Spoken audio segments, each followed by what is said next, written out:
നമസ്കാരം. ഇന്ന് നമ്മൾ ഒരു തിരഞ്ഞെടുപ്പ് പ്രവചിക്കാനല്ല ശ്രമിക്കുന്നത്, മറിച്ച് ഒരു നിയോജക മണ്ഡലത്തിന്റെ ഹൃദയമിടിപ്പ് മനസ്സിലാക്കാനാണ്. ഡേറ്റയുടെ സഹായത്തോടെ അവിടുത്തെ ജനങ്ങളുടെ യഥാർത്ഥ ആവശ്യങ്ങൾ എന്തൊക്കെയാണെന്ന് നമുക്ക് ഒരുമിച്ച് പഠിക്കാം.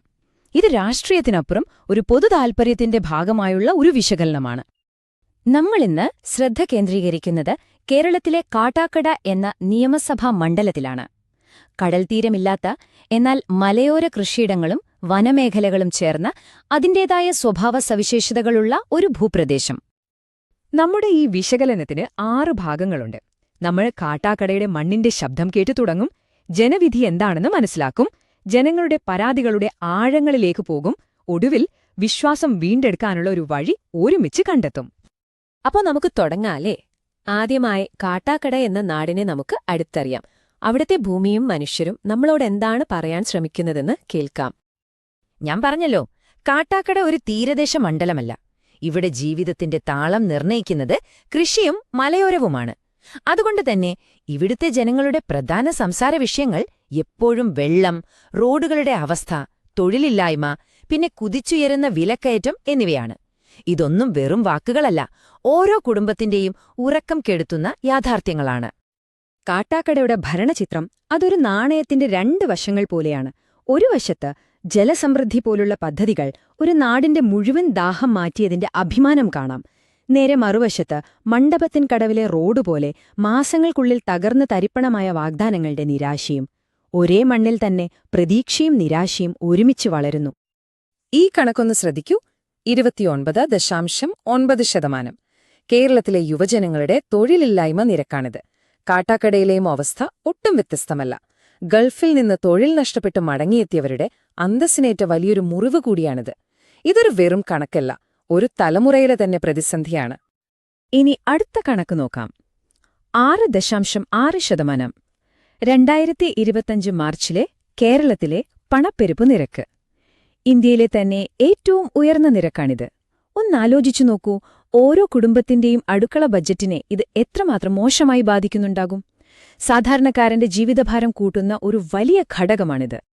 ഈ കണക്കുകൾക്ക് പിന്നിൽ വോട്ടർമാർ നമ്മളോട് എന്താണ് പറയാൻ ശ്രമിക്കുന്നത്? അവർ നൽകുന്ന 3 പ്രധാന സൂചനകൾ എന്തൊക്കെയാണെന്ന് നമുക്ക് നോക്കാം. ആദ്യത്തെ സൂചന ഇതാണ്.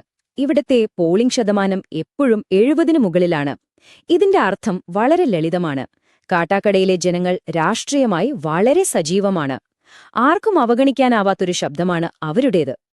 രണ്ടാമത്തെ പ്രധാന സൂചന രാഷ്ട്രീയപരമായ ഒരു വലിയ മാറ്റമാണ്. 2011-ൽ നിന്ന് 2021-ലേക്ക് എത്തുമ്പോഴേക്കും ചിത്രം ആകെ മാറി. കോൺഗ്രസ് നേതൃത്വം നൽകുന്ന UDF-ന്റെ വോട്ട് വിഹിതത്തിൽ ഒരു വലിയ ഇടിവ് സംഭവിച്ചു. അതേസമയം ഇടതുമുന്നണി തങ്ങളുടെ സ്ഥാനം കൂടുതൽ ഉറപ്പിച്ചു. 2016-ലെ നേരിയ ഭൂരിപക്ഷത്തിൽ നിന്ന് വ്യക്തമായ ഒരു വിജയത്തിലേക്ക് അവർ നീങ്ങി. മൂന്നാമത്തെ കാര്യം BJPയുടെ സ്ഥിരതയുള്ള വോട്ട് വിഹിതമാണ്. ഏകദേശം 24%. ഇത് കാണിക്കുന്നതെന്താണ്? ഒരു ബദലിന് വേണ്ടി ഒരു വിഭാഗം വോട്ടർമാർ ഇപ്പോഴും കാത്തിരിക്കുന്നു എന്നാണ്. അതുകൊണ്ടുതന്നെ അവരെ അവഗണിക്കാനാവാത്ത ഒരു രാഷ്ട്രീയ ശക്തിയായി കാണേണ്ടിവരും. പണ്ടത്തെ പോലെ ഒരു സമുദായത്തിൽപ്പെട്ട എല്ലാവരും ഒരു പാർട്ടിക്ക് തന്നെ വോട്ട് ചെയ്യുമെന്ന ധാരണയൊക്കെ ഇപ്പോൾ മാറുകയാണ്.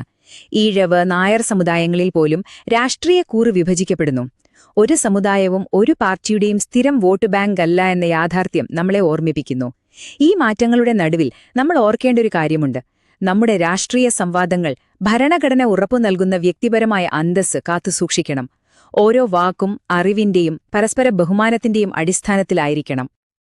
അപ്പോ ഈ തെരഞ്ഞെടുപ്പ് കണക്കുകൾക്കൊക്കെ അപ്പുറം എന്തുകൊണ്ടാണ് വോട്ടർമാർക്ക് ഇത്രയധികം അതൃപ്തി? അതിന്റെ മൂലകാരണങ്ങൾ എന്തൊക്കെയാണ്? നമുക്കതിലേക്ക് കടക്കാം. ഇവയാണ് കാട്ടാക്കടയിലെ സാധാരണക്കാർ നേരിടുന്ന 4 വലിയ ഭാരങ്ങൾ. 1. ക്ഷേമപദ്ധതികൾക്കായുള്ള നീണ്ട കാത്തിരിപ്പ്.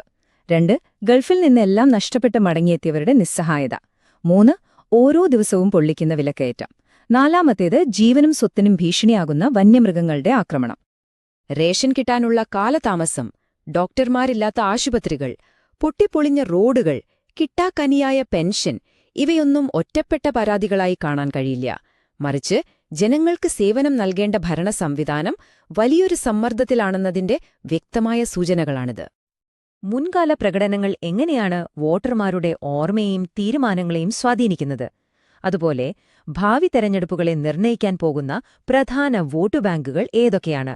നമുക്ക് പരിശോധിക്കാം.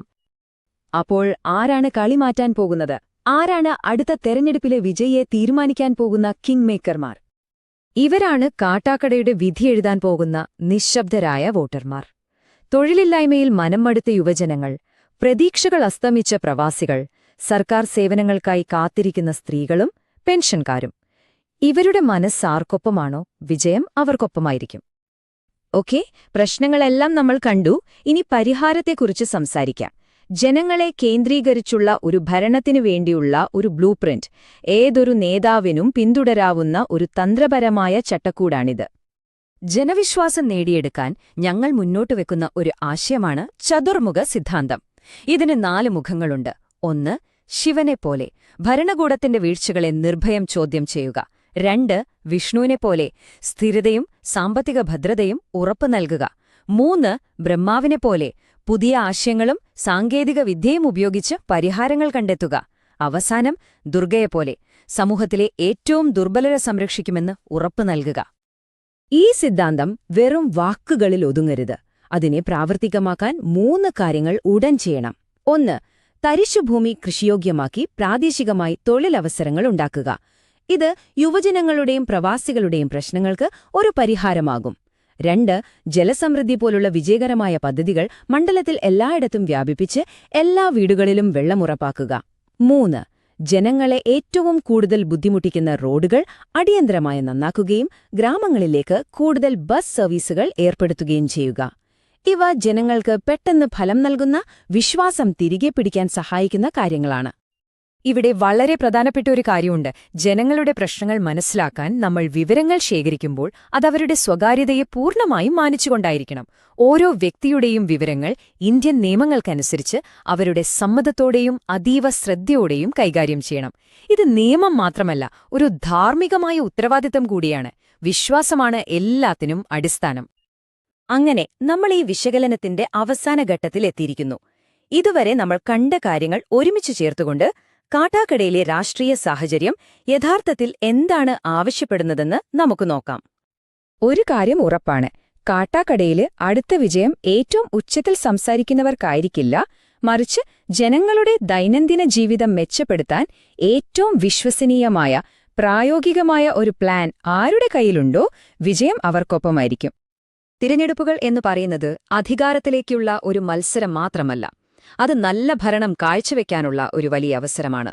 ഡേറ്റ ഉപയോഗിച്ച് ജനങ്ങളുടെ ജീവിതം മെച്ചപ്പെടുത്തുക എന്ന രാഷ്ട്രീയത്തിനപ്പുറമുള്ള ഒരു വലിയ ലക്ഷ്യം.